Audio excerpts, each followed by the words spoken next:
So I was able to play Madden 27 very early, both during the beta and at this EA Sports event. And at said EA Sports event, I was actually able to record a ton of footage right onto this here SD card. And unfortunately, after all of that trouble, I'm not allowed to show you guys any of it. Yeah, I don't even want to tell you guys why. If I speak, I'm in big trouble. But today, I'm going to try and do the next best thing and tell you guys as much as I possibly can from what I experienced on Madden 27 and tell you what was on this SD card that I'm not allowed to show, and also try to do my absolute best to articulate whether or not you guys should actually be excited for Madden 27. There's a lot of new things they added to gameplay, a ton of new things that sound fancy that they added to franchise mode, and today I'm going to discuss it all, break it all down, and tell you how it felt from my first-hand experience. Now, first of all, I do feel like it's very important to note that I played an extremely early version of the game, literally like 2 months early. So there's going to be a lot of stuff that I'll harp on today that very well could have already been changed. There also could have been a lot of new stuff that I'm not aware of that they could have added since I played, so make sure you keep that all in mind today. And I'm glad that I'm finally doing this because I typically make like 2, maybe even 3 videos this summer talking about the new game, reacting to the new trailer, and I haven't done anything like that this summer, unfortunately. A little late this year, but I guess better late than never. Now, before we get into franchise mode, which is obviously my bread and butter when it comes to Madden, I do want to quickly hit on gameplay. Everything new, everything they added. First big thing they added to gameplay is coverage checks, which I'm going to speed run this now. Now, basically, long story short, without me having to get into all the technical jargon, this edition should keep you from having so many blown coverages. They reworked a lot of things when it comes to defensive assignments, so again, you shouldn't be having a ton of blown coverages anymore. Now, I will say, and this is a bad start to the video, but I can't attest to whether or not this works real well, because I didn't get to play that much actual gameplay, maybe a couple hours or so. But what I can say from my experience is I don't even remember blowing one coverage. With that said, again, don't hate me if your first play of Madden 27 is a blown coverage for a 99-yard touchdown, because it didn't happen to me. It very well could happen to you. But from my experience, it seemed like this edition worked pretty well. Next edition, the new time-based catching. Basically, if you play College Football 27, it's the same exact thing. It feels a little bit different on Madden, and me personally, I still haven't perfected it too well. A lot of people have, though, and it's became pretty OP in College Football 27. It didn't feel as OP in Madden 27, but at the same time, I didn't get to play many other users. I was mainly just playing like the CPU, and the users that I did play, I mean, it was the first time they ever played the game, so they hadn't been able to perfect it yet. I just really hope it doesn't become OP, because it does feel like it's going to become pretty OP in College Football 27. If you're a big 2K player, it's basically like the same premise if you green in the shot. The whole premise in doing this is trying to add a little bit more skill to you actually having to go up and catch a jump ball. Next is what I believe is one of the biggest improvements they have ever done when it comes to pre-play adjustments. You've heard me plenty of times throughout the years joke about it in my videos before, where like it feels like you're trying to operate a helicopter pre-play, trying to press all these buttons, make all these adjustments. Well, now there's so much customization that you can do in and out of games. So basically, like, you can make adjustments without pressing as many buttons now. You actually can have custom adjustments set pre-game to where you can go into the game and pre-play defensively or offensively, just press like one button and automatically have your adjustments set. It's a little complicated and will definitely make me sound like I'm from Alabama if I sit here and try to explain it to you perfectly. But just know if you're a hardcore player, or even just a casual player, this should make it so much easier for you to align your defense and maybe even align your offensive line exactly how you want to without you feeling like you're having to actually like land an airplane every single time pre-play. Another cool addition to Madden 27 gameplay is coach mode, which obviously also affects franchise. But like, just to summarize it quickly, it's the same exact thing from College Football 27. You basically go into the game and you just watch as the coach. You pick the plays, the players play, you don't have any input. And as silly as it might sound to some of you, that's how a lot of people want to play. They just want to feel like the coach. So you literally sit there from the sideline, watch the game just like that as you pick the plays. And even though it might not necessarily be your cup of tea, I feel like it's important to add something like this because you want to give people more ways to play the game, because everybody's a little bit different in how they want to enjoy football games. So the more that you can add to the game to allow people to play more how they actually want to is a dub in my book. Next big addition to gameplay is Coach DNA 2.0. And this one, it's kind of a red flag to me because it just sounds like one of those fancy like marketing terms. And Coach DNA was added last year to the game, and I don't really know how effective it was. It's basically supposed to make coaches in game feel like they do in real life. Kind of like the prime example of Dan Campbell goes for it on 4th down a lot in real life. That's how he's supposed to be in Madden. There's a lot more to it than that, but apparently the whole entire Coach DNA system got a massive upgrade, which is exactly why it's called Coach DNA 2.0 now. Now, without boring you, basically the CPU coaches in game are supposed to adapt more to what you're doing, and the CPU coach AI is just supposed to be a lot smarter. Like, for example, if the running back's having a really good game for them, they're going to feed that running back more. 4th and 1, CPU down by a touchdown at their own 40-yard line with 2 minutes left. They shouldn't be punting the football anymore like they used to. The CPU in close games have always just been moronic, but apparently with Coach DNA 2.0, they should be better. That remains to be seen, though. Again, I wasn't able to delve deep into this. It's like a lot of these things they add, you really have to put like 10, 20, 30 hours of gameplay in to really see how much of effect they have. Now, the other big addition coming to Madden 27 gameplay is the introduction of the tiered ability system. So you know how abilities / X factors got added to Madden about 7 years ago? A lot of the better players in Madden, a lot of the better players in the NFL have abilities on their player in game. Well, now it's no longer just a basic ability. Like, 2 players can have the same ability, but one player who's a higher overall or has certain better ratings could have a higher tier of the same ability. Just like it's been in college football since the reintroduction of that game. Like, there's a ton of players out there that have abilities in college football, but they're not all the same. Like, they have 5 tiers in that game, I think, going up to platinum. So obviously a platinum ability is a lot more effective than just a base ability. Well, in Madden now, for all the abilities, there's 3 tiers. You got bronze, silver, and gold. So Myles Garrett, for example, he might have, I don't know, say the same abilities as a Trey Hendrickson, but Myles Garrett's abilities might be tiered higher than said Trey Hendrickson. It does make sense, though, because outside of just the ratings themselves, it does help the superstar players actually feel like superstars in game. Now, before I finally reveal to you what was actually on this here SD card, I do want to go over pretty much everything new coming to franchise mode, because in theory, it sounds pretty freaking good. We'll go from like some of the smaller additions to the bigger additions and actually get you some visuals. Now, I know I just mentioned it as one of the big additions coming to gameplay, but the tiered ability system's also making its way to franchise mode. Now, as I just explained them, in franchise mode, these tiered abilities are tied to the player progression. Players will enter the league with ability tiers based on their real-life performance, but as they progress and improve throughout the seasons, their ability will improve with them. As I just explained, players' abilities upgrade based on relevant ratings. So like if there's, I don't know, let's just say an ability tied to speed, the higher your speed rating is, the higher tier the ability will be that corresponds with the speed rating. Now, next up, we got smarter CPU trade logic, and I will say this is just one of those that I'm gonna have to see it to believe it. Again, when it comes to like the additions to each and every Madden, a lot of them sound great, but like sometimes the execution's a little poor. Now, I will say when I had the chance to play franchise, some crazy stuff happened that I will explain just a little bit, but I did have to expedite my experience. It didn't have long, so I really didn't get to delve deep whether or not the CPU trade logic was actually improved, but they say it is. Again, it sounds great, but we'll have to see. But the one cool note I do see is the fact it says CPU teams will finally trade during the draft, which is something that we never saw before. They would trade with us, like they would offer us trades if we wanted to trade the pick away, and we could obviously offer a trade to trade up in the draft if we wanted to, but we never saw CPU teams trading with other CPU teams during the draft, and obviously that happens every freaking year. Since the prospects available will determine whether a team aggressively moves up for that perfect fit or opts to find future value when the board didn't work out in their favor. Again, this is just one of those. I have to wait to see it before I believe it. Creative coach updates. You love to see it. You know, you can customize your coach however you want to. You don't have to have a hat, don't have to have a visor or a headset no longer. Now, I will say when it comes to my own experience playing franchise mode, which there's a lot of stuff I'm going to harp on when it comes to my experience in franchise mode in just a minute. I just wanted to go over like the quick big hits of what they say got added, but I'll go over it in just a minute. But I will say that like I don't feel like I remember seeing many new coach faces, which is kind of disappointing. I could be wrong. Could be wrong again. Like they could add stuff from when I last played, but I don't think I saw like many new coach faces, and there's some other disappointing things when it comes to player faces that I'll talk about in just a minute. Oh, I hate it. Wear and tear, I hate it. I don't even want to see this.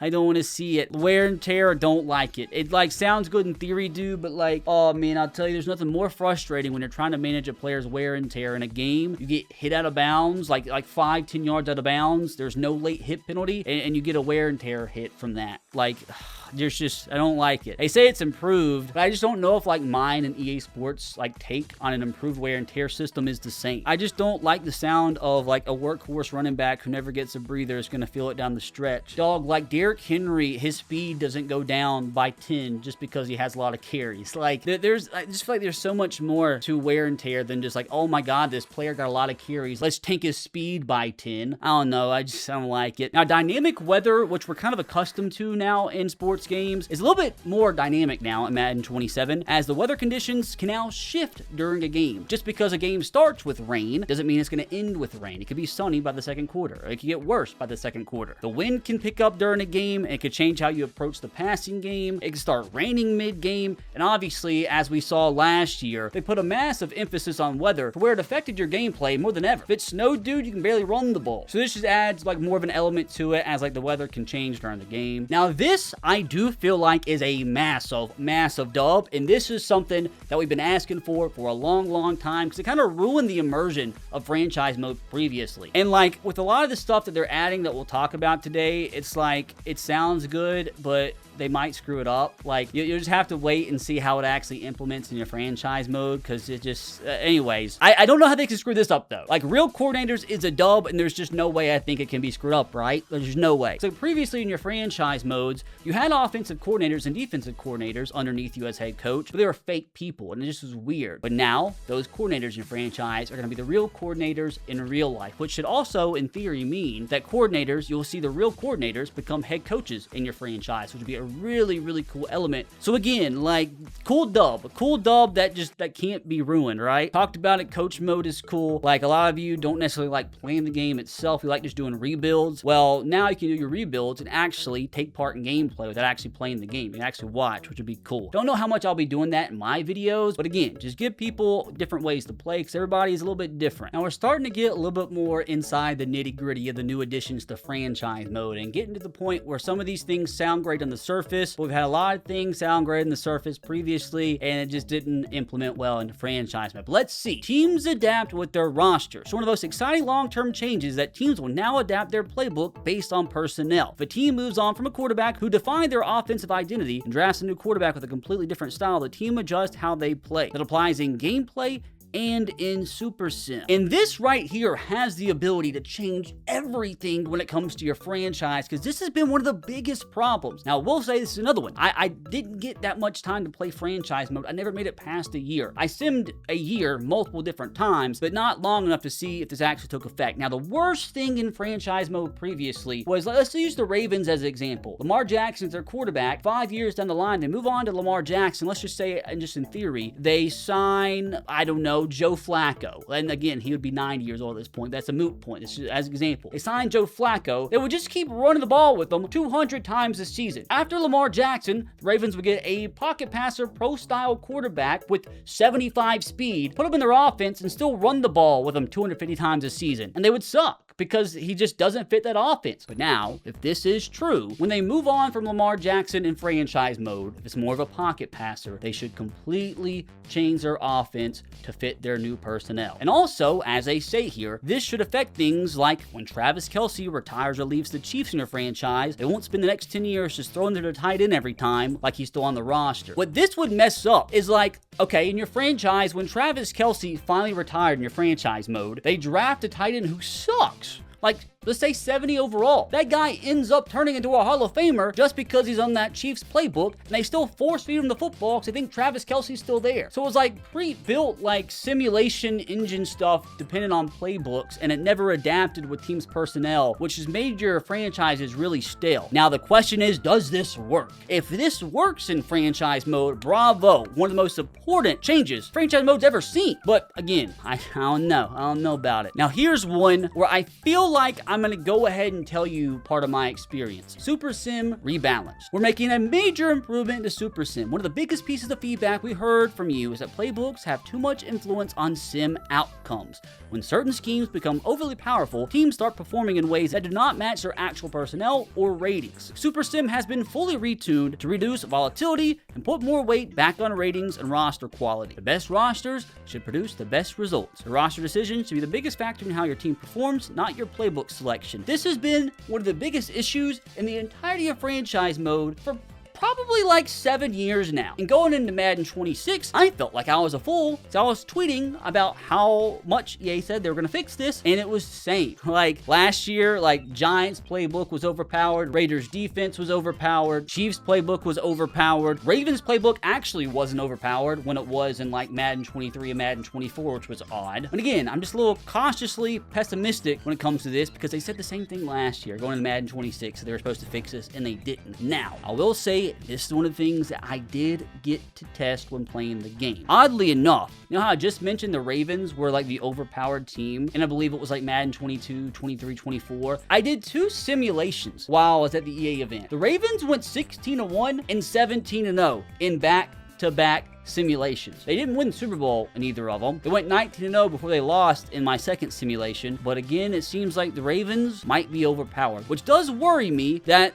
this wasn't fixed. Now again, I will say it has been over 2 months since I got to play the game, so they very well could have fixed this stuff. What I did notice is that, like in Sim, in your franchise mode, if you're doing rebuilds, the running back stats were insane. Like the running backs were going nuclear every single season. There was so many running backs with like over 1,500 yards a season on the ground. That's just not real. I mean, there's running backs that obviously have great seasons, but you don't typically, I can't remember the number off the top of my head, but like you don't have, I don't know, 8 running backs with 1,500 yards a season. Not to say that's how many it was, but it was just way too ridiculous in numbers. So I'm wondering if that's why the Ravens were so overpowered in simulation, because the running backs are so overpowered in franchise mode Sim, and that's how they run their offense. So is that why they were going 16-1, 15-2, 17-0 a season? And again, talking about like the simulation stuff, like, so you guys know I'm a big rebuilder, so that stuff means like a lot to like my videos and stuff. Like the quarterback numbers were very, very tame in simulation, like not necessarily even in a good way. From what I remember, and again, this definitely could have been fine-tuned since then, there wasn't many quarterbacks to like throw for more than 30 touchdowns a season, if any. Like it was a lot of 27, 28 touchdown seasons, very, very just like base average quarterback stats. I remember I do still feel like Joe Burrow was throwing for the most touchdowns and yards, which I suppose is relatively realistic, you know, with that offense they have. But if like at launch, Madden 27 franchise is anything similar to how the simulation went in the early build that I played, it does seem like the quarterback stats are going to be a lot more tame than what we're used to, and the running backs are going to be a lot more overpowered than what we're used to. All that's to say is that I don't trust this. As much as I want to, like kind of lost my trust last year. So I already said it was going to be a big overhaul, and it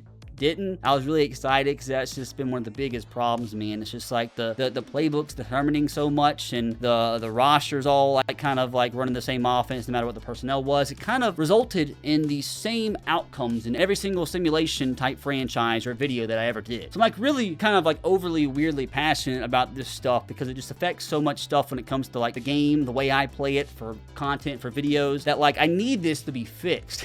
I guys need it to be fixed, and I don't trust it. Let's see, man. Let's see. The other stuff that I'm just going to quickly highlight, because I'm actually going to show you some real in-game footage / screenshots of what they're talking about, but very important stuff. The Persona engine supposedly is going to completely change franchise mode. A lot of stuff is going to be changed by the whole Persona engine. Next, we have player holdouts and trade demands. And again, I'm going to show footage of all this stuff, but apparently now you'll have player holdouts and trade demands in your franchise. Like if the player's not liking the way you're playing, or some stuff dealing with their Persona engine stuff, they might hold out if they don't get their contract extension. If they feel underpaid, they might demand a trade. And again, before I actually show you what this stuff looks like, this stuff sounds great on the surface. It all depends on whether or not it actually works. I will say, not from my experience. It all came from Reddit, the beta threads on Reddit that I don't really know if they are allowed to talk about, but I got it from Reddit, not from me or anybody else. I don't know if this stuff works like it's supposed to. And like, that's been a problem, not just with like Madden and EA, with like all the sports games out there, even like 2K. They announced this crazy new feature that like everybody asked for. It like sounds great in theory, but horrible in execution. So let's see if they tuned it. I really hope they did. Really hope they did, because like player holdouts is amazing. It's like so cool. So is like players requesting trades, but like it doesn't matter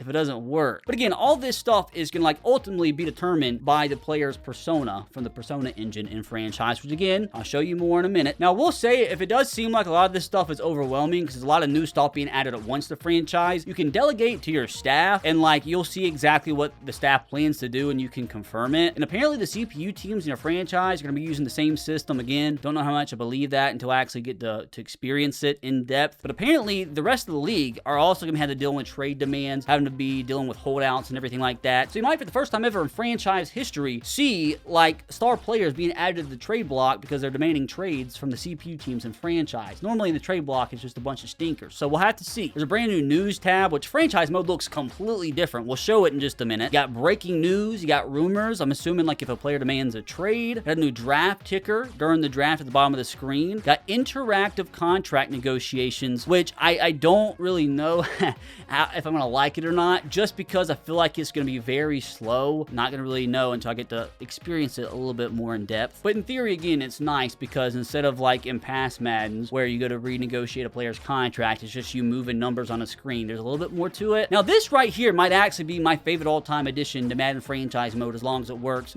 I mean, if like the whole entire Super Sim playbook thing gets fixed and the team personnel actually running the teams differently, not having a Joe Flacco type run a Lamar Jackson offense if that's who they sign, if that gets fixed, that might actually be my favorite addition. But this, again, is what we have been asking for freaking ever. Contracts rebuilt for the modern NFL. We now have contracts that have guaranteed years, void years, incentives in their contracts. Some players can ask for no trade clauses. You can have a custom contract structure. You have longer street free agent deals. And this right here is what I've been asking for freaking years. Players can now negotiate contract extensions outside of the final year. I'm telling you, the amount of money that I could have saved in franchise modes throughout the year if this would have been a thing is exorbitant. You have a quarterback, superstar X-Factor quarterback, by the second or third year, he's already like a 90 rated. At that point, you want to go ahead and lock him up to a long-term deal because the higher the overall the player is, the more expensive they're going to be. So if you know he's going to become a higher overall, you want to lock him down ASAP because if you wait until that fourth and final year, or I guess fifth year if he has a fifth-year option of his contract, he's going to be a 9 overall quarterback and ask for a $600, $700, $800 million contract. Well, maybe you could have got him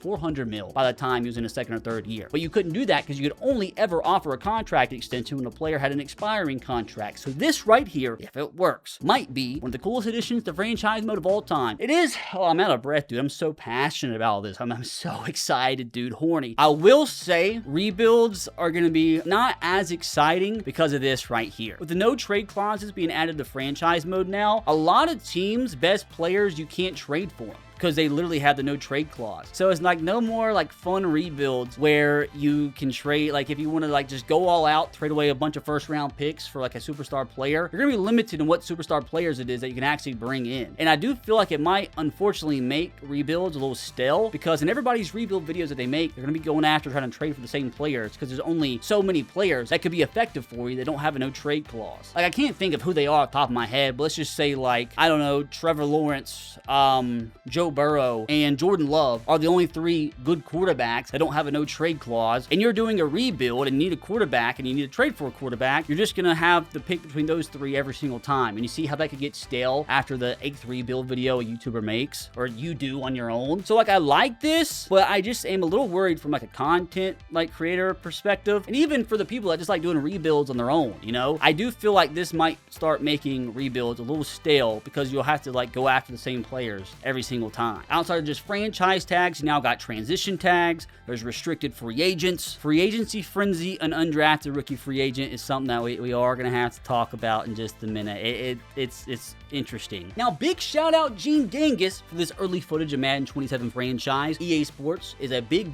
Bengal fan, so he allowed him to post a Madden 27 franchise video 2.5 months early. I'll link his video in the description box below. Also, probably used a lot of Good Game Bro footage, so I'll leave a link to Good Game Bro's video in channel in the description box below as well. But I did just want to show you guys like a few visuals. And as I told you, franchise mode looks completely different. As you see, just from like the main screen, it looks nothing like last year's. And as you see, you have a brand new League News tab, as this is where a lot of this stuff is going to pop up. Like if a player demands a trade, or there's some crazy stuff going down, or a trade does happen, or a player signs a contract extension, this is where you're going to see a lot of that stuff pop up. As you also see at the bottom of the screen, there's like a news ticker that's going to be like going off the entire time you're in franchise mode. So that's cool. It's like you see right here, left tackle Jake Matthews is exploring trade discussions as the Falcons look to move on because he's an old guy. So again, on the surface, all this stuff looks really cool. Myles Garrett, the 23 sack season, broke the single season sack record. So you'll have some like record stuff pop up here as well. Now here's your weekly hub that will kind of like go over everything you have to take care of that week. So obviously you have the Browns game that they have, and it's cool they have like a picture here. Funny, 2 months later it's already outdated. But you have, is a staff shakeup coming? So this is where you can fire and hire staff, I'm assuming week 1 of the season. And this is training camp. So actually, this is in the preseason. Here's your manage roster screen to where you can like adjust your lineup. You got rosters, contracts, trades, free agency. So as you can see here, obviously pick the Bears for this franchise. A lot of stuff that you can see, like the team's health, the team's morale, how much cap space they have. You can see how much they have in their cap reserve, how much dead cap that they have. You can also see the amount of active negotiations he has going on, which is 0 right now. So there's like 3 different buckets. Contract negotiations, so I'm assuming that's like trying to re-sign their own players. If they're trying to sign any active free agents, would be right here. And then just general discussions. And also you can see the mindset and focus tab kind of on the right side, showing some of their top players and seeing if whether or not they're comfortable with their situation, which seems like nobody wants to request a trade right now. But you can also see like the player's individual focus, like Joe Thuney, because of the old persona DNA, his focus is financial, so he wants to be financially set. While like a TJ Edwards, his focus is winning. If he's not winning, he's probably going to want to request a trade, or probably wouldn't easily accept a contract renegotiation. Now here's something I will say, this is just like me being petty, like visually. I don't like the way the new player profile looks. Like we had basically the same looking player profile for like 4 or 5 years. So like I don't know if I'm just used to that. Like this just seems like it's a little boring. Like, you don't even see Caleb Williams here. Like in the old player profiles, you just like see the player, but it's just like I don't like it, man. I don't like it. It's a step back. Like, it's a lot of information. Doesn't look visually appealing. I'm not gonna lie. I wonder if they did this because the player profile screen was like taking up too much like power, because like it would take a long time to load in and load out of them. Like the player models, like last year, there was a bunch of glitches where the player models would be backwards. So I really wonder if like they just couldn't fix it and they just like took the player model off the player profile screen, which I guess isn't the biggest deal. It just like visually isn't striking, you know. But a little new tab here, as we'll see Caleb Williams' personal player persona in a minute. We can see his player status, his mindset. He's comfortable with his current situation. His focus is personal accolades. So because of some of the specific things when it comes to making up his particular player persona, for whatever reason, he wants to focus on winning awards this season. Doesn't seem like a team player in my book. And here's some of his persona DNA. It's like, you guys remember in previous Maddens, there was like always like certain traits the players had, but it never really seemed like it did anything. Like they would have some traits listed, like a player was a leader, or some other things. He was like a clown. I think it was a clown, one of them. I don't know. But they never really did anything. Well, persona DNA is that on steroids. Actually, that on Arnold Schwarzenegger level of steroids. It's just, that system just exploded. And you can edit this if you wanted to. And there's like a lot here, man, to take in. Like, he thinks through risk before making decisions. He's confident, believes in his values, and won't settle.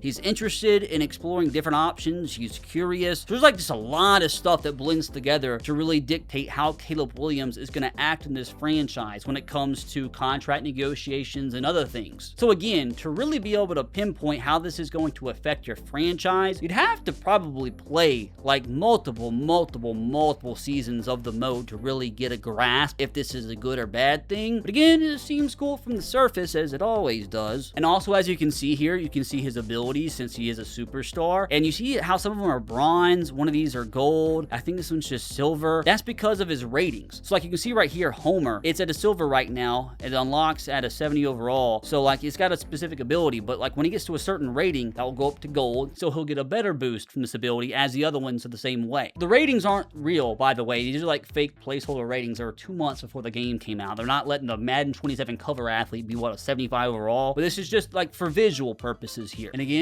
more stuff in the news tab. So Sean Murphy-Bunting wants a new role, and it looks like they're going to be looking for a better fit. Jake Matthews has been made available for trade. The Commanders are open to trading Ahkello Witherspoon as long as the price is right. And again, you'll be seeing a lot of this stuff pop up in the ticker tab at the bottom. And again, I don't know if this stuff is going to be repetitive, like it's going to be the same deals every year, but we'll have to see once we actually get to play the game over and over again. As you see here, much like last year, there is still like a weekly recap screen. It's taken 15 minutes for it to load in. Don't know why half the screen looks like it's in heaven, but hey, cool weekly recap as we watch the Texans and Bills play from the pearly gates, but also injury report, which is actually kind of cool. Don't know how Jonnu ended up on the Browns. Even have a player of the week here, which is cool. Baker Mayfield apparently won player of the week. Now, I will say it does seem like the entire scouting system is very similar to what it was in previous years, so don't get too excited about that. They did fix the entire dev trait like scouting problem. Like there were ways basically when it comes to the player trait traits when you're scouting them to know whether or not the player was a hidden dev or not, kind of ruined the entire immersion of the scouting system, because you basically knew exactly who was going to be good and who wasn't going to be, or at least who was going to have hidden dev, which is huge when it comes to scouting. It was still in the beta, in the early builds that I played, but we had a Madden developer, so they already fixed that. So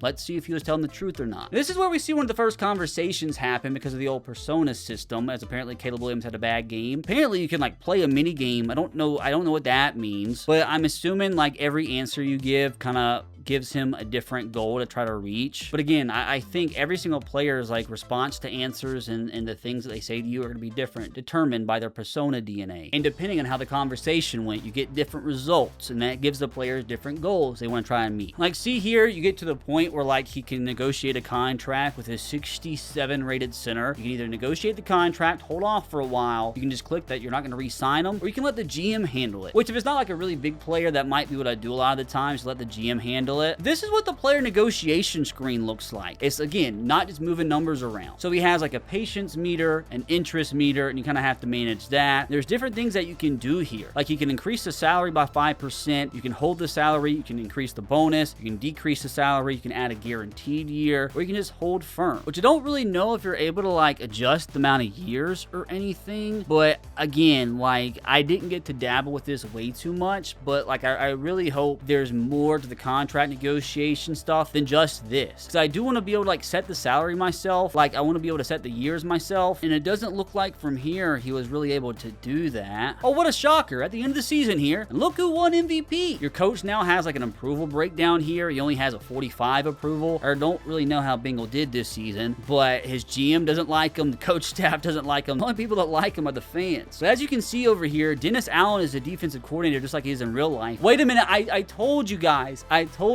earlier that the Ravens were overpowered in these simulations, and as you see right here, this was the Super Bowl. They won the Super Bowl in Bingle simulation too. I told you guys, and see, that's where like I don't know if I trust them with the Super Sim thing. I did 2 or 3 sims myself. Bingle just did a simulation, and I think in all 3 of mine and his combined, the Ravens made the Super Bowl, even if they didn't win it in mine. So that doesn't make me way too confident when it comes to the new overhauled Super Sim system. So let's see, man. Maybe there's a good team. And as you see here, Bingle's trying to negotiate with Jalen Johnson. I'm a little confused because it's just like, it just gives you 1 year of a deal. Like, you don't get to adjust that. All you're able to do is increase the base salary, the bonus. I don't know. See, like, I'm getting a little worried. And there's just like way more to it too, because like after he made his answer, you can publicly say you're committed to re-signing them. You can push back on the media narrative. So there's a lot of stuff, man. Like, I am worried that, like, again, it sounds a lot better in theory, but I do get worried once we like get like used to the system and learn how it really works. Like, I really wonder if just you being able to just offer money in years, it's just going to be better if they can't get it right. Because it should be better than you just moving numbers around. But if it's the alternative to what this looks like it's going to be, I don't know if I feel too confident in it. Now he has made it to the new free agency frenzy, where you have 12 hours to sign free agents. In previous Maddens, you had like multiple weeks in free agency and multiple opportunities to offer contracts to different free agents. And now you have like 12 hours of a free agency frenzy, and that's it. And if I'm not mistaken, it's very similar to like the contract negotiation screen that you just saw a second ago. And there also apparently is some potential problems with this new free agency frenzy system that we'll go over in just a minute that I'm not sure if EA thought of, or if they hopefully have fixed it in the last 2 months. Which, in the midst of everything, I do want to say this is the new adjust lineup screen. Looks very similar to the last few years, which it looks fine. I do say, like, you can see here, Jalen Johnson's got a little like DM icon by his name. I'm assuming that means because like he's in active contract negotiations with them, so there's like something that he wants to talk to him about. So it's cool, you can see that from the lineup screen. Like, see what I'm talking about here? So he's gonna go in, he's gonna try and sign Vita Vea. So it says his focus is winning, but all you can do here is just speak with the player. And unless I'm like tripping, like you can adjust the years. You can't really adjust the salary on your own. I mean, like, yeah, you can answer by like increasing his salary by 5 or 10%. But I don't like the fact that you can't add years yourself. Like, it seems like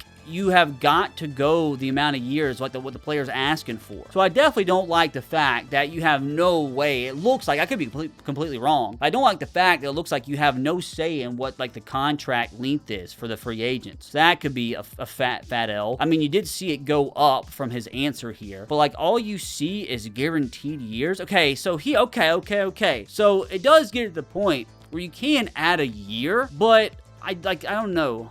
You like couldn't do it from the beginning. I don't know. I'm not real sure if I'm gonna like the system at all. And again, there's a big problem with it. I'll go ahead and say it. You have first dibs at every free agent. Like if you sign them, the CPU teams don't even get a chance. So if you lock down a player immediately at the beginning of free agency, it's just like kind of lame because you're the only one that has a chance at signing them. I don't know. I don't like it. It's like even in the prior Maddens, it's like when you were offering a free agent, you're going up against other teams. You can see their offer.